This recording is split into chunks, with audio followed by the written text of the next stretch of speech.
근무하고 있는 권혁수 교수입니다. 안녕하세요. 3, 4월 동안 이렇게 금요일 밤마다 이렇게 만나뵙게 됐는데요. 라이브 방송으로. 오늘은 약물 알레르기라는 주제를 가지고 왔습니다.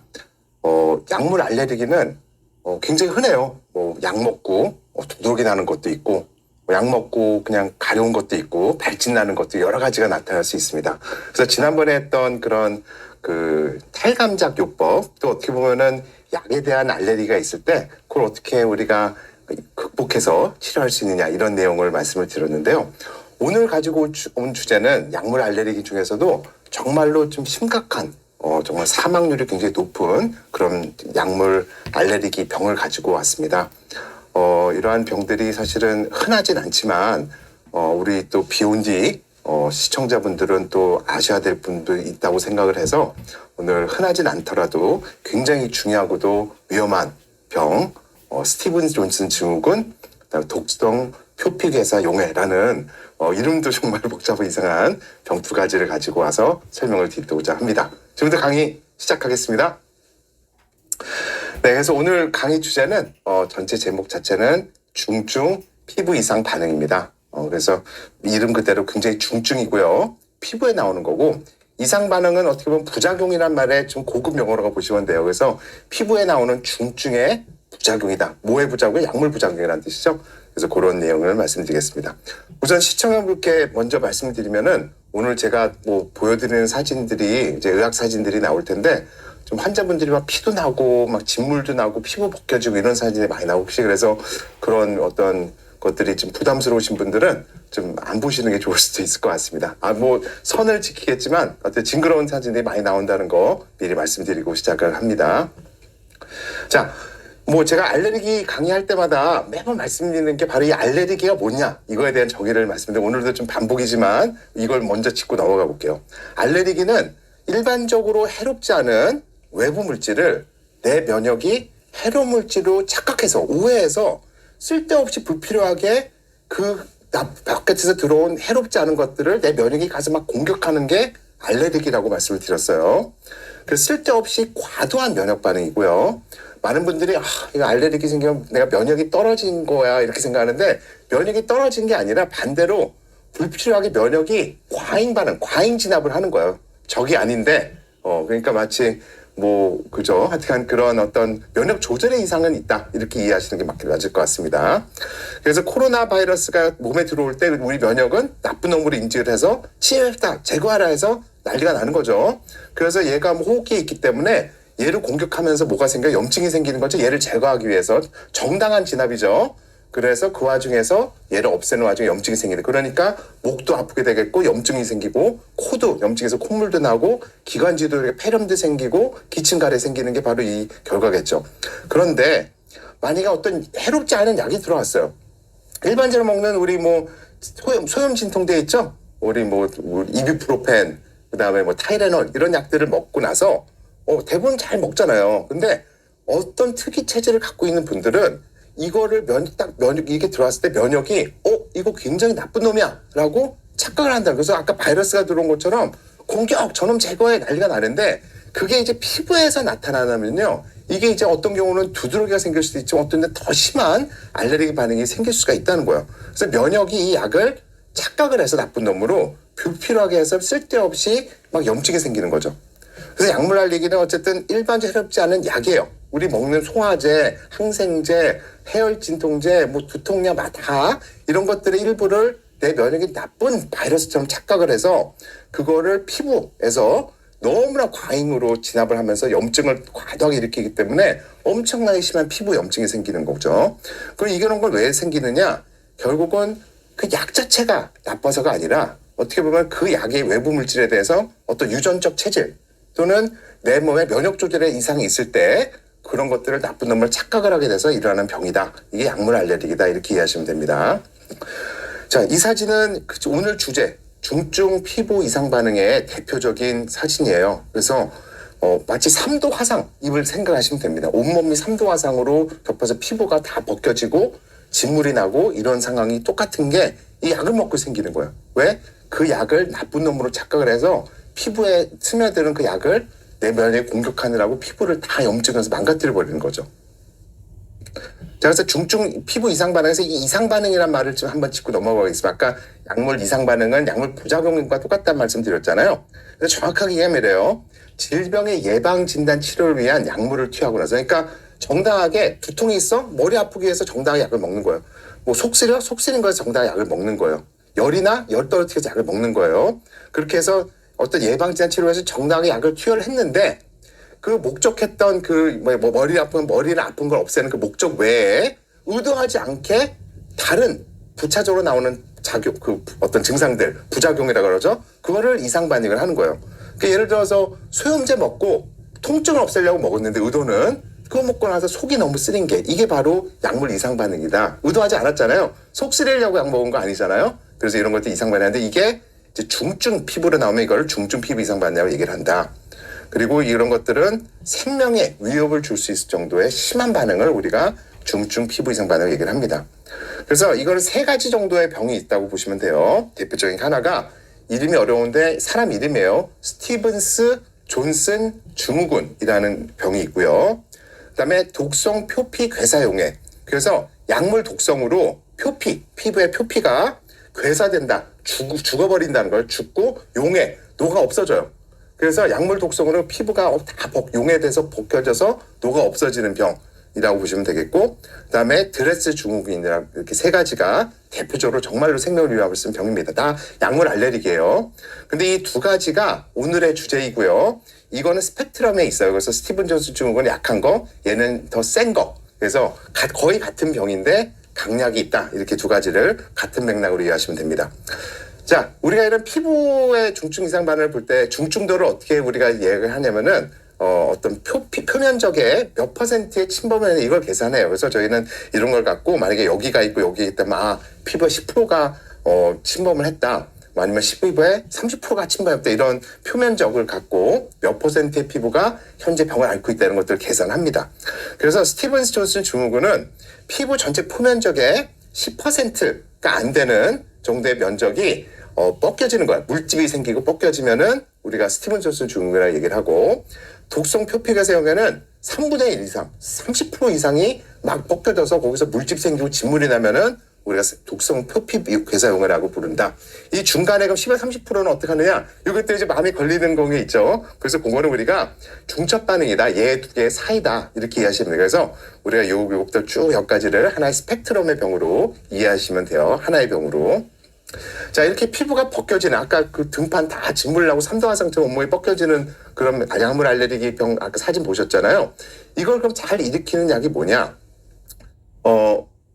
좀 이렇게 얘기하면 그렇지만 많은 약들이 일으킬 수 있는 가능성이 있어요. 드물지만, 희귀하지만. 근데 그나마 그 중에서 잘 일으키는 약의 대표적인 약들이 이런 건데, 하나는 알로프리론이라는 약이에요. 우리 요산이 증가하면은 우리 통풍 생기잖아요. 막 관절에 염증 생기는 거.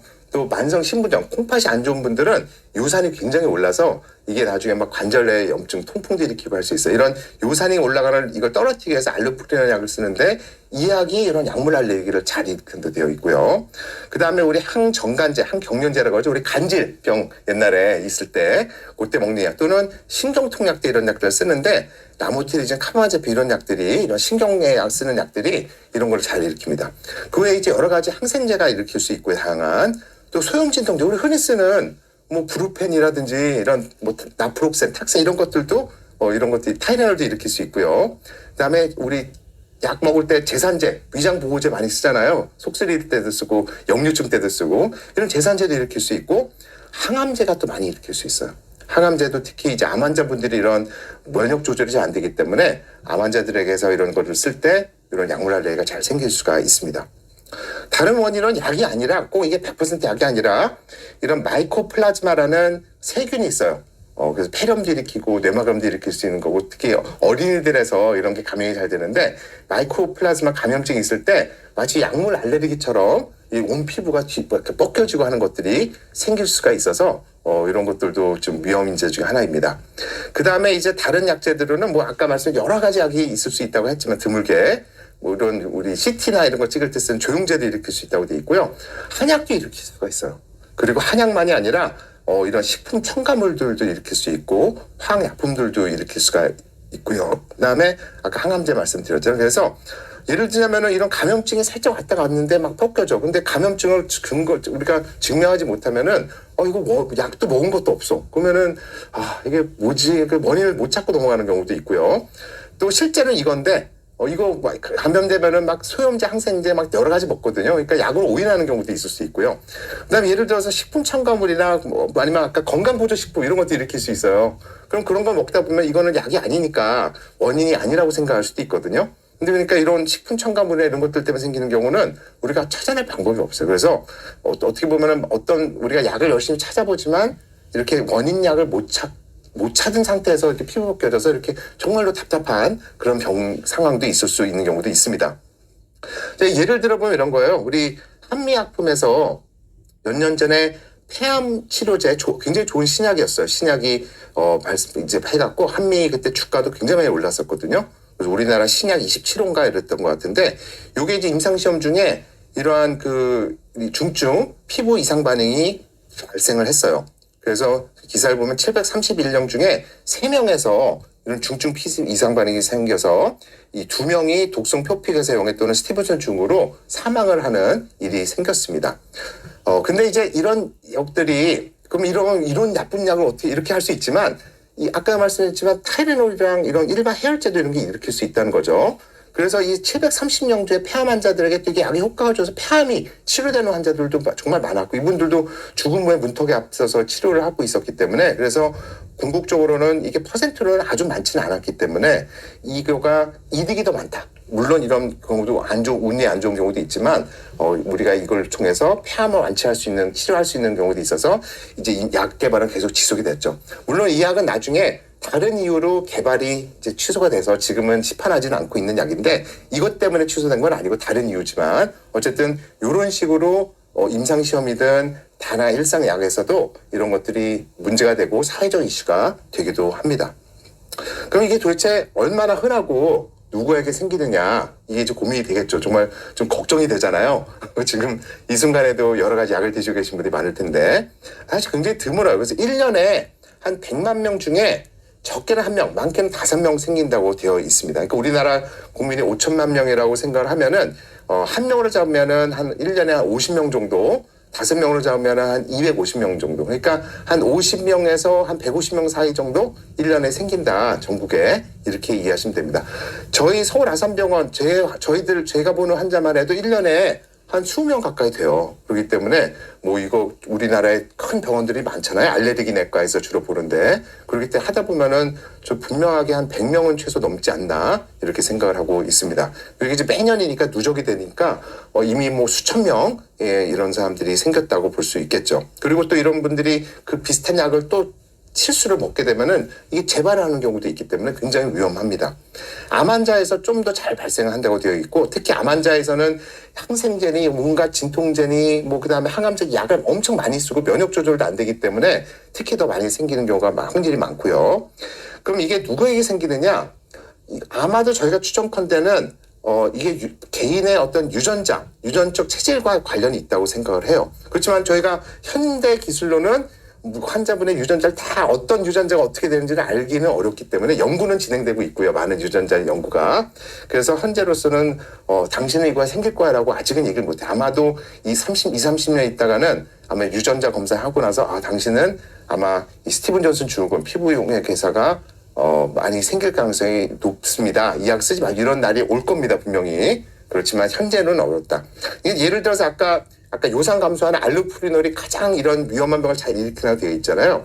그래서 몇 년 전부터 이 알로피놀에 잘 생기는 유전적을 찾아냈어요. 몇 년 전에. 그래서 이 HLA-B581이라는 유전자형을 갖고 있는 분들은 이런 알로피놀을 먹고 이런 약물 알레르기가 잘 생긴다고 되어 있습니다. 그래서 최근에는 이게 이제 건강보험공단에서 이걸 보험급여를 해줬어요. 그래서 알로피놀 쓸 환자들에게 이러한 유전검 검사를 한 번 하는 거는 보험을 해준다. 그래서 해놓고 이게 없는 사람들은 안전에 투약을 하고 이게 있으면은 알로피놀 투약 안 하는 방향으로 현재 되어 있습니다. 그래서 이런 식으로 하나의 맛보기고요. 이런 것들이 이제 미래에는 굉장히 많이 생길 걸로 같습니다. 그래서 어쨌든 누가 생기느냐? 아마도 어떤 특정 유전적 체질, 개인 체질에 따라 특정 약이 안 맞는 경우가 있다. 지금 예측하지 못한다. 그렇게 정리할 수 있을 것 같아요.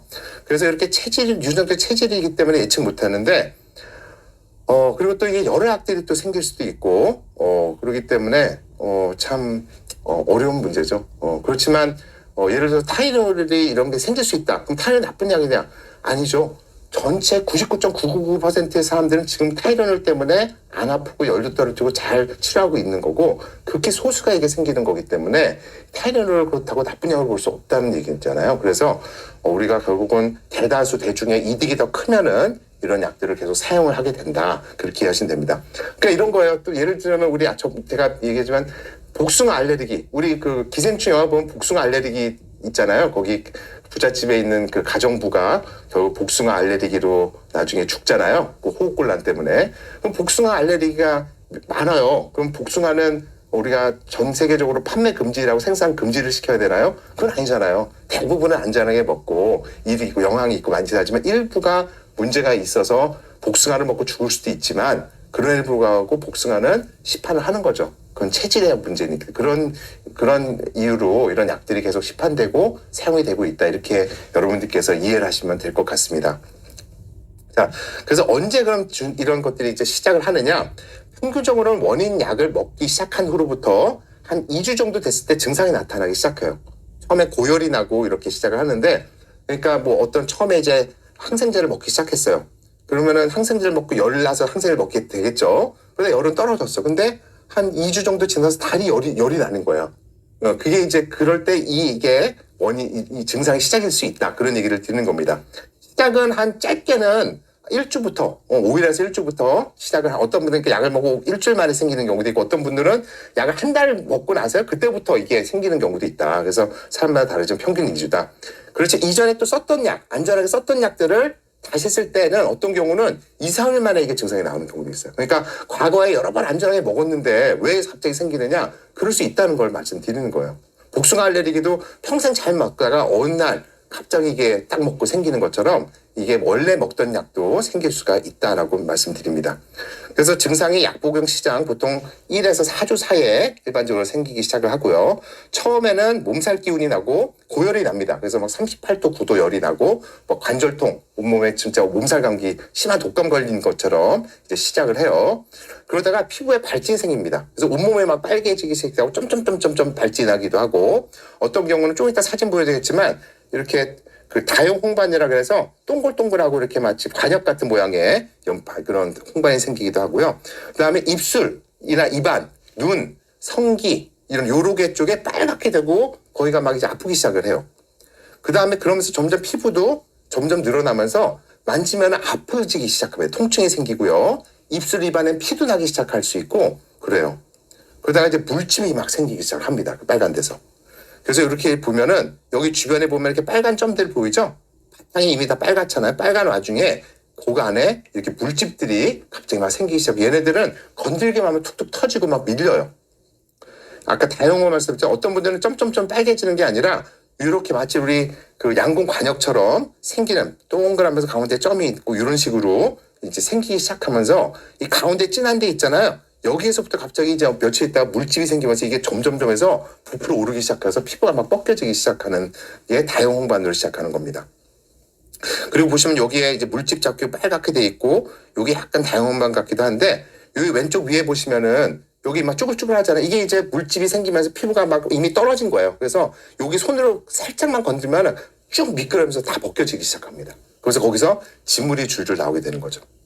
그래서 물집이 점점 개수가 증가하고 커지면서 건들기만 해도 이제 막 벗겨져요. 그러니까 등 같은 데는 누웠기만 하면 살짝 누워서 움직일 때마다 등이 이제 쫙쫙 벗겨져서 아예 피부가 이렇게 떨어져 나오고요. 입술이 이제 출혈이 되고 입 점막도 궤양되고 목 안에 인후까지 다 아파서 뭐 침도 삼키기 어렵고 목도 너무 아프고요. 코에 피도 나고 이제 입안에도 출혈이 생기기 시작합니다. 그러면서 다양한 진물이 막 줄줄 흘러나와갖고 체액이 막 다 빠져나가서 탈수가 되기 시작해요. 그래서 입안도 이렇게 진물이 막 나서 빨개지고 입안도 궤양이 다 생기고요. 코피도 나죠? 코피도 나고 입술이 다 이제 피딱지로 덮이게 됩니다.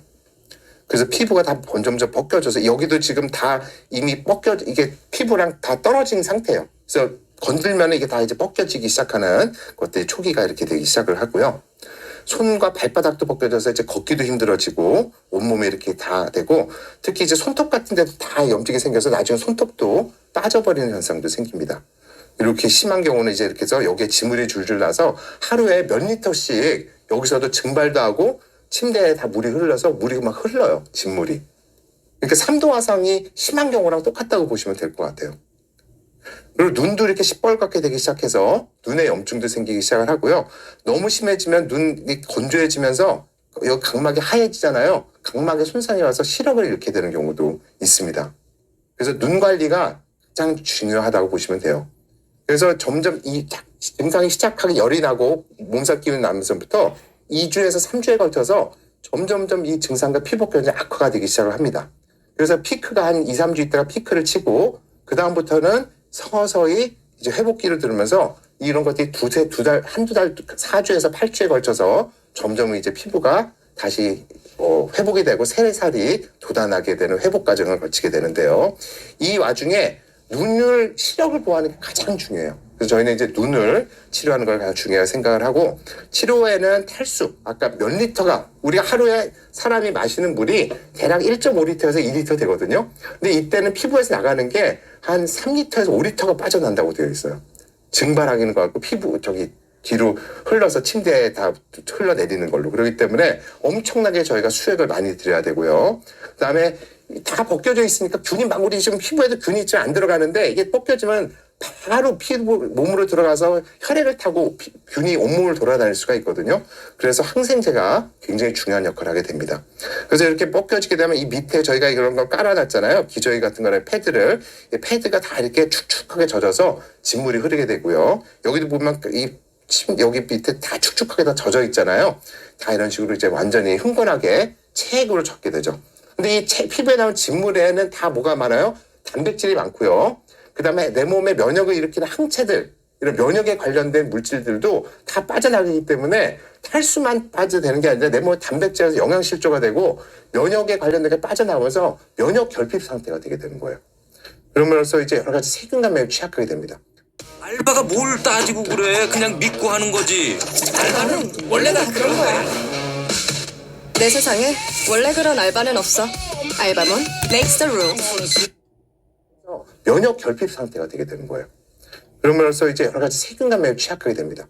그 외에도 이게 폐에도 염증을 많이 일으켜요. 피부만이 아니라. 그래서 폐에 염증이 일으키고 간질성 폐렴도 생기고 나중에 기관지도 막 좁아지고 기관지도 막히는 그런 후유증도 생길 수가 있어서 폐도 굉장히 중요한 후유증을 일으킬 수 있게 되겠고요. 식도, 섭도, 장도 드물지만 이로써서 출혈이 생길 수 있고 식도나 장이 막 이렇게 좁아져서 막히는 경우도 생기는 경우도 드물게 있습니다. 그다음에 아까 균이 들어가기 때문에 폐혈증이 생기죠. 그래서 저혈압 쇼크, 콩팥도 나빠지는 심부전, 그다음에 폐렴이 심해져서 호흡부전이 돼서 중환자실을 갈 수 있게도 되어 있고 간 기능도 떨어져서 이렇게 굉장히 이렇게 안타까운 그런 상황들이 발생을 할 수가 있습니다. 물론 그 모든 분들이 이렇게 되는 건 아니고 그 중에 심각한 분들이 이렇게까지 안 좋아질 수 있다라고 말씀을 드리는 거예요. 그래서 이 병이 왜 이렇게 위험한 병이냐면은 첫 번째는 아까 탈수가 심하면은 그러니까 몸에 혈액순환이 없어지잖아요.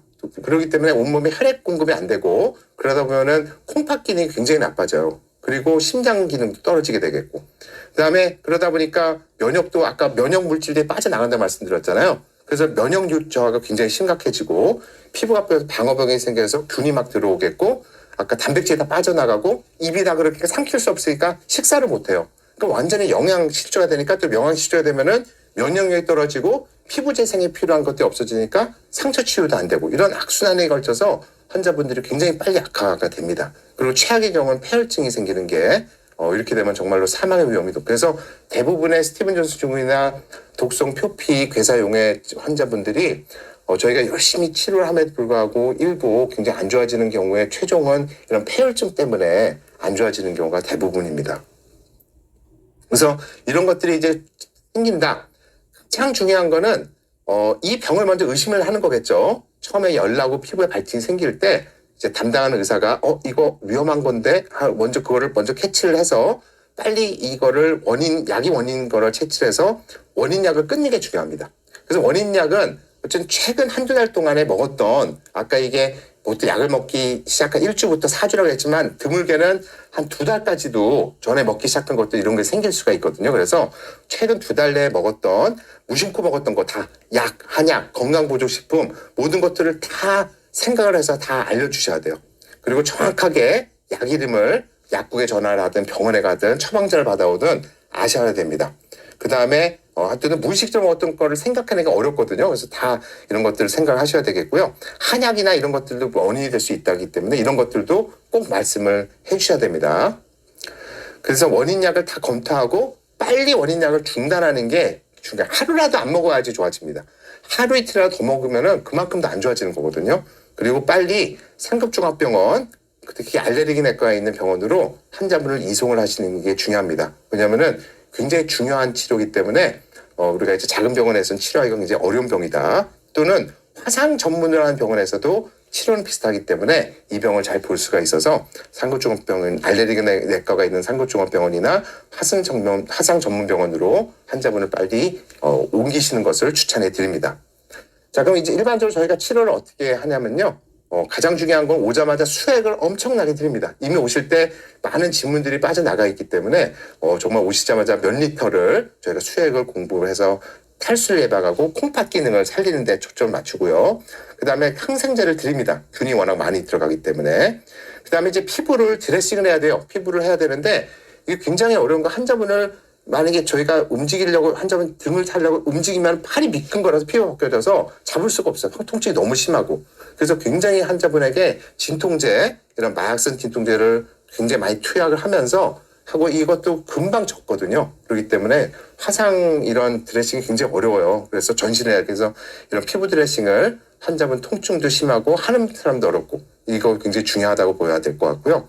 그 다음에 치료약으로는 저희가 스테로이드라는 약을 씁니다. 부신피질 호르몬이라는 스테로이드 약인데 이게 이제 가장 염증을 없애는데 가장 탁월한 약이에요. 근데 아까 염증이 뭐 때문에 생겨요? 면역 때문에 생기죠? 내 몸의 면역이 과잉으로 거기 가서 막 면역반을 일으키는 거가 염증인 거예요. 그렇기 때문에 염증을 없앤다는 얘기는 면역 반응을 억제한다. 즉 면역 억제제라는 개념이랑 똑같은 게 되는 거예요. 그래서 이게 양날이 검이 되는 거죠. 즉 염증 때문에 피부가 벗겨지기 때문에 염증을 없애려면은 이런 스테로이드를 써서 피부에서 과잉으로 지금 면역들이 난리치고 있는 거, 과잉 진압하는 거를 면역을 억제시켜야 되는 거예요. 그런데 면역을 억제하면 또 세균을 지금 세균들이 막 들어오고 있는데 세균들을 죽이는 면역까지도 억제되니까 세균 감염, 폐혈증의 위험은 더 높아지는 거죠. 그래서 저희가 의사로서는 이 스테로이드를 쓰는 게 굉장히 어렵습니다. 환자분의 치료를 하기 위해서는 써야 되고 치료를 하다 보면 또 폐혈증, 감염의 위험이 높아지고 그래서 일반적으로는 피부가 10% 이하 조금 많이 벗겨지지 않은 경우에는 스테로이드를 초반에 굉장히 세게 쓰고 그렇지만 피부가 점점 많이 벗겨져서 30% 가까이 또는 그 이상 벗겨지게 되면은 오히려 균이 들어와서 폐혈증 위험이 높아지기 때문에 이런 경우 저희가 스테로이드를 아예 치료를 끊습니다. 그래서 오히려 심할수록 오히려 이런 약 치료를 안 하고 정말로 그냥 수액 치료와 드레싱 중심으로 환자가 저절로 좋아질 때까지 버티는 전략을 쓰게 됩니다. 그 외에 이제 쓰는 치료제들이 뭐가 있냐면요. IVIG 면역글로빈이라는 게 있어요. 혈액제제죠. 우리 어떤 다른데 헌혈을 하면은요. 거기에 피도 뽑고 뭐 적혈구도 뽑고 하지만 거기에 혈장 노란색 체액이죠. 거기에서 이 면역에 관련된 면역글로불린들이 있어요. 이거를 농축해다가 약으로 만든 것들을 이제 IVIG 면역글로빈을 하는데 이게 투여하면은 면역 증가에도 도움이 되지만 염증을 없애는 효과가 있습니다. 그래서 항염증 효과를 보기 위해서 면역글로빈을 투약을 하고요. 그 다음에 이제 스테로이드와 비슷한 항염증 면역억제제인 사이클로스포린이라는 약도 씁니다. 그 다음에 최근에는 이런 에타너셉트, 엠브렐이라는 약을 씁니다. 이거는 꽤 비싼 고가의 생물학제제, 항체치료예요. 항체치료고 이제 류마티스 관절염에 아주 탁월한 치료예요. 그래서 벌써 수년 전부터 류마티스 관절염 치료엔 이거를 쓰면 보험도 돼요. 그래서 류마티스 관절염의 삶이 이제 너무나 좋아졌죠. 근데 이 약이 최근 연구 결과에서 이 스티븐 존스 증후군과 독성 표피 괴사 용해증에 굉장히 효과가 탁월하다는 연구 결과들이 나오기 시작을 했습니다. 왜냐하면 얘 자체도 항염증 면역 억제제이기 때문에 굉장히 효과가 좋은데 문제는 얘가 우리 건강보험공단 식약처에서는 이 병으로 사용에 아직 허가가 나지는 않기 때문에 외국에서는 굉장히 효과가 좋다고 연구 결과가 나오고 있지만 우리나라에서는 현재는 이거를 사용할 수는 없는 상황입니다. 그래서 좀 더 많은 연구 결과가 있고 그런 것들이 증명이 되면은 아마 우리나라에서도 이 병에서도 쓸 수 있지 않을까. 어쨌든 굉장한 탁월한 약이고 빨리 썼으면 좋겠습니다. 정말로 안타까운 병이어서. 그 다음에 이제 아까 수많은 약들도 투여해야 되고 영양을 공급을 해야 되거든요. 못 먹기 때문에. 그렇기 때문에 그리고 또 이런 데 다 까지기 때문에 주사를 찾기가 어려워요. 그래서 이런 중식정맥관을 환자분들에게 삽입을 합니다. 중식정맥관은 이렇게 목이나 이런 데나 이렇게 해서 관을 쭉 해서 심장 근처까지 긴 관을 넣어서 약을 주입했을 때 일로 쭉 가서 심장으로 바로 약이 들어갈 수 있게 하는 그런 관이라 보시면 되겠고, 그냥 꽤 몇 주 동안 가지고 있을 수 있는 그런 관이다 보시면 돼서 이런 분들에게 이제 필수를 잡고 이걸 통해서 이제 영양 공급을 합니다. 혈액을 통해서 영양제를 많이 맞게 되겠고요. 그다음에 마약성 진통제를 환자분이 너무 통증이 심하기 때문에 눈 통증, 입안 통증, 피부 통증 다 심하고요. 그다음에 소변줄을 낍니다. 왜냐하면 소변을 보게 되면 주변에 계속 진물도 더 생길 수 있고 또 이게 성기에도 염증이 굉장히 심하게 생기거든요. 그러면 나중에 염증이 그게 앓다 보면은요, 소변 구멍들이 다 좁아지고 흉터가 생겨서 소변줄이 막혀요. 그래서 아예 요 관을 껴서 그 관을 넓힌 상태에서 소변도 받아내고 관이 좁아지는 것을 예방을 합니다. 그 다음에 이제 폐가 안 좋아지면은 이제 인공호흡기를 달 수 있는, 그렇게 해서 중환자실 치료까지 저희가 하게 되죠.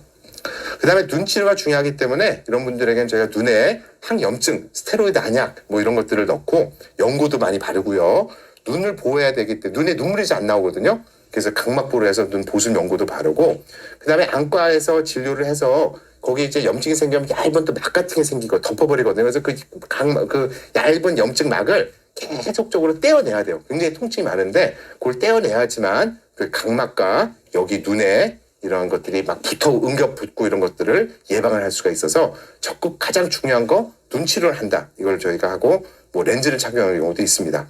그 외에 이제 위궤양, 이 염증이 생길 수 있기 때문에 위궤양 예방약을 투여를 하고 오랫동안 꿈쩍하지 않고 누워있기 때문에 다리 밑에 이런 하지 혈전증이 생겨요. 그래서 피떡이 혈관에 생겨요. 이게 누워있기 때문에. 그러면 피떡이 떨어져 나오면은 폐혈관에 박아서 갑자기 폐혈전증, 혈전 색전증이 생겨서 그것 때문에 환자분이 문제가 되는 경우가 있거든요. 그래서 이런 혈전증을 예방을 하기 위해서 이 피가 굳지 않는 그런 항응고제를 투약을 하는데 문제는 또 이게 피나 코나 입에서 피가 줄줄 나오기 때문에 이런 혈전증 예방하는 약을 또 세게 쓰기가 또 어려워요. 그래서 그 와중에 출혈이 안 되는 선에서 또 이런 혈전 예방하는 그런 것들도 저희가 고민하면서 치료를 하고요. 혈당이 높아져서 혈당 조절하고 또 이게 갑자기 이제 빈혈이 막 생깁니다. 출혈도 되고 영양분이 안 되게 돼서 이제 수혈도 해가면서 저희가 몇 주 동안 환자분이 회복될 때까지 치료를 하게 됩니다. 저희가 얼마나 위험하냐면요. 스티븐 존슨 증후군은 대략적으로 사망하는 분들이 한 10에서 이게 10대 정도는 아까 10% 이하가 벗겨지는 경우로 말씀드렸잖아요. 10에서 25%라고 연구 결과 되어 있습니다. 그래서 대략적으로는 저희가 볼 때도 한 10% 전후 그러니까 10에서 15% 정도 되지 않을까 생각을 하고 있고요. 그 다음에 독성 표피에서 아까 30% 넘게 벗겨지는 경우에는 연구에 따라서 어떤 경우는 30%, 어떤 경우는 50%까지 나오는 경우가 있어요. 일반적으로는 저희가 한 30%, 한 3분의 1 정도는 이거가 너무나 위험해서 아무리 저희가 열심히 치료를 해도 사망하시는 경우가 있다라는 안타까운 그런 병이라고 생각을 합니다. 그 중에서 더 위험한 분들이 70세 이상 연세가 많으신 분들, 그다음에 심장 아니면 특히 콩팥 이런 중증 기저질환이 있어서 특히 면역이 안 좋으신 분들, 그다음에 암 환자분들, 이 특히나 이런 것들이 잘 생길 수도 있을 뿐만 아니라 더 심하게 생기는 경우가 있습니다. 특히 이제 당뇨병 있는 분들도 굉장히 심하게 생길 수가 있어요. 그럼 이제 나중에 그럼 치료가 잘 됐어요. 저희가 적극적으로 해서 환자분들이 두세 달 투병 생활을 거쳐서 피부가 다 아물고 했으면 어떤 후유증이 남을 수 있느냐. 물론 이제 많은 경우는 깔끔하게 없어져서 아무 후유증 없이 하는 경우도 많습니다. 그렇지만 이제 일부는 이런 상처 치료가 지연이 돼요. 그래서 일부 이상하게 자가면역 피부염이 와서 몇 년 동안 뭐 다리든 발이든 어디든 특정 피부 부위가 계속 벗겨졌다 진물 나는 경우가 일부가 남아있는 경우도 있어요. 그런 치료가 지연되는 경우도 있고요. 그다음에 피부가 이제 흉터가 생기고 착색이 되고 까맣게 되고 완성도가 따끔거리고 가려움증 이런 것들이 남아있는 경우도 있고요. 손톱 발톱이 많이 빠지거든요. 그런 경우에 나중에 자랄 때도 굉장히 모양도 이상하고 색깔도 이상하고 막 줄무늬가 가는 식으로 이제 자라나게 되는 경우도 있습니다. 그다음에 눈이 손상이 되고 눈썹이 이제 다 여기가 붙어서 눈썹이 막 안으로 자라서 계속 눈을 찔려서 계속적으로 눈썹을 깎아내야 되는 경우도 있고요. 빛만 보면 눈이 너무나 따갑고 시려서 햇빛을 못 보는 경우도 있고 안구 건조증으로 고생을 하기도 합니다. 그다음에 입안이 또 다 망가져서 구강 건조증, 치주염, 이빨도 나빠지는 경우도 있고 아까 요도나 어떤 성기 그런 구멍들이 다 좁아지고 성기 통증이 느껴지는 경우도 있고 특히 이제 폐가 나빠지면 폐기능 이후에 떨어져서 기관지가 많이 좁아지고 그런 경우도 있고요. 심리적으로는 이게 가장 저는 걱정이 안타까운 건데 약에 대한 평생 잊지 못할 공포가 남게 됩니다. 그래서 아파도 참고 약을 안 먹고 버티시는 분들이 굉장히 많이 봐서 또 그것 때문에 평생 2차적인 그런 고통을 많이 받게 되는 경우가 있습니다. 그래서 이제 앞으로 이런 분들은 이제 어떻게 저희가 교육을 해드리냐면 우선 재발을 안 하는 게 중요하기 때문에 초반에 원인이 약이었다면 아까 말씀드렸지만 뭐 마이코플라즈마 세균 감염이라든지 여러 가지 뭐 식품 첨가물 뭐 다른 원인은 우리가 원인을 알 수가 없어요. 없는 경우도 있지만 원인이 약이라면은 그런 어떤 약이나 한약 또는 건강기능식품 특정 것들을 그리고 그와 비슷한 계열들은 전면적으로 안 먹도록 해야 되기 때문에 그 의사와 상의를 해서 그런 계열은 열심히 안 먹는 방향으로 조심을 하셔야 됩니다. 안 먹기 위해서는 본인도 알아야 되고 의사한테도 알려드리지만 약국에서 약을 받을 때도 약사한테도 얘기해서 2중, 3중, 4중으로 그 약과 의심된 약이 안 들어오는지를 확인을 해야 하셔야지만 안전하게 먹을 수 있습니다. 근데 이제 이런 환자분들이 이제 제일 안타까운 거는 병에 왔을 때 환자분들이 갖고 있는 어떤 억울함, 분노 이게 가장 안타까워요. 그래서 이제 환자분들은 이렇게 이제 생기면 억울하잖아요. 그래서 가장 먼저 떠오르는 거는 그 약을 처방하는 의사가 잘못했다. 나한테 왜 이런 약을 처방해서 이런 고통을 주느냐 해서 우선 그 의사에 대한 분노가 먼저 생깁니다. 왜 나한테 이런 나쁜 약을 투여해서. 그래서 그 제약회사 욕도 해요. 이런 나쁜 약을 만들어서. 예전엔 내가 이런 적도 이 약도 내가 예전에 먹은 적이 있는데 이번에 그 약, 해피론 그 약이 그 회사 약을 줬기 때문에 이렇게 됐다 해서 이게 정말로 분노가 생길 수밖에 없지 않겠습니까, 여러분? 너무 억울하고 그래요. 그래서 이런 것들은 정말 이 환자분들의 마음도 이해가 되고 만약에 제가 이런 병이 생겼어도 그 약을 처방한 의사나 약사나 뭐 그 제약사한테 화가 날 거예요. 근데 아까 초반에도 말씀을 드렸지만 이게 원인이 그 제약회사나 처방하는 의사가 잘못이 아니라고 생각을 해요.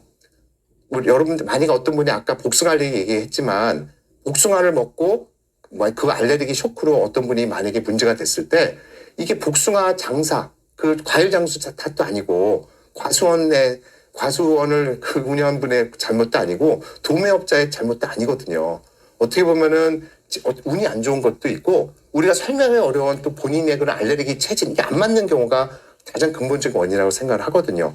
그래서 이런 여러 가지 때문에 근데 그렇지만 또 뭐 유전자 검사를 통해서 그런 것들을 밝혀낼 수 있는 기술도 없고 그래서 이런 억울함과 분노를 어떻게든 우리가 해결하기 위해서 국가에서 나섰습니다. 그래서 우리가 식약처 산하 한국의약품안전관리원에서 국가기관이죠. 이런 의약품 부작용 피해 구제 사업이라는 것을 수년 전부터 만들어서 운영을 하고 있습니다. 그래서 이거는 의약품 부작용으로 꼭 스티븐 존슨 증후군 이것만이 아니라 다양한 부작용이죠. 이거 뭐 약 먹고 뭐 어떤 출혈 때문에 문제가 됐다. 약 먹고 어떻게 됐다. 이런 수많은 약품 부작용으로 사망이나 장애 또는 심각한 질병 피해를 입은 환자 및 유족에게 뭐 사망시 보상금, 장례비 또는 진료비를 지급하는 사업이고요.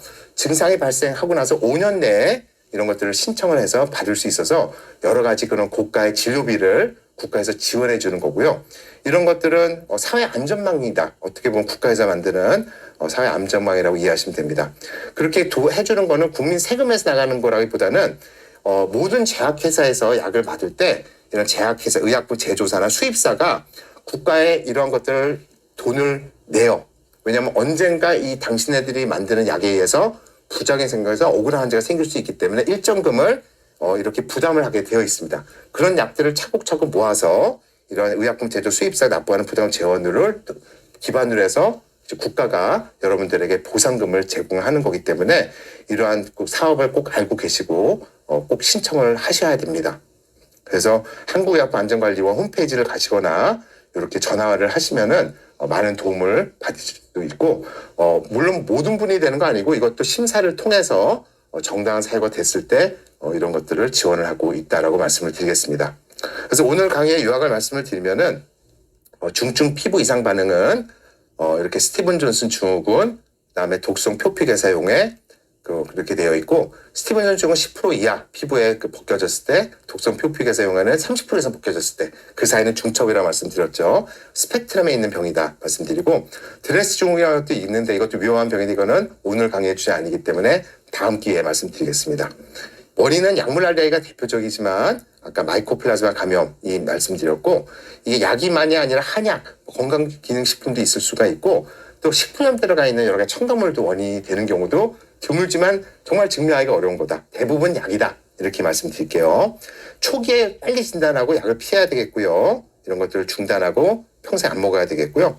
빠르게 아까 말씀드렸지만 상급종합병원이나 화상 전문병원에 가셔서 빨리 초기부터 적당한 치료를 받으시는 것이 가장 중요하겠고요.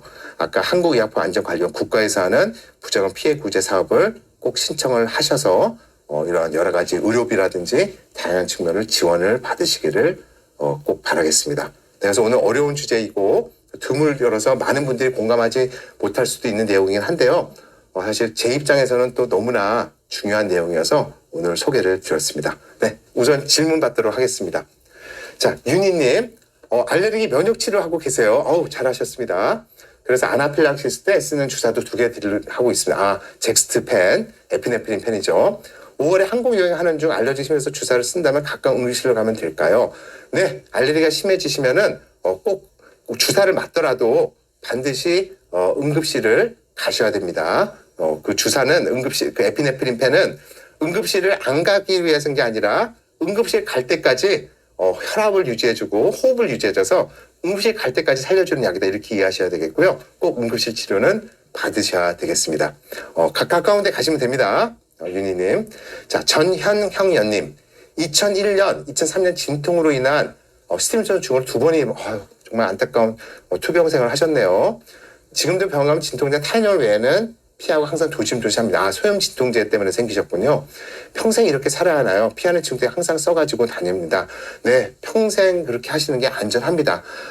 많은 알레르기들이 10년, 20년 지나서 없어지는 경우도 있는데 사실 이 스티븐 존슨 증후군의 경우는 몇 년 있다 없어지는 경우가 알려져 있지 않습니다. 왜냐하면은 그런 연구를 하기 위해서 환자분들에게 몇 년 있다 이렇게 투약해보는 시험을 해볼 수가 없잖아요. 그래서 그냥 평생 피하시고 타이레놀 외에는 안 갖고 다니는 게 맞겠고요.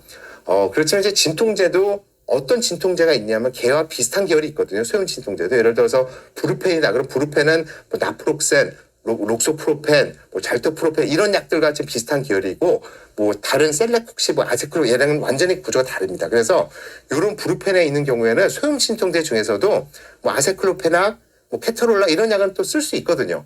또 반면에 셀렉폭시브 또는 멜록시캄 이런 소염 진통제에 알레르기가 있었다면 아까 브루펜은 사실 써도 가능한 약입니다. 그렇기 때문에 제 생각에는 전영현님은 그런 알레르기 내과 전문의가 있는 데 가셔서 한번 상담을 받아보시고 타이레놀 외에도 쓸 수 있는 소염 진통제 있을 수 있기 때문에 상담을 받아보시길 추천해 드리겠습니다. 자, 푸바오 행복님.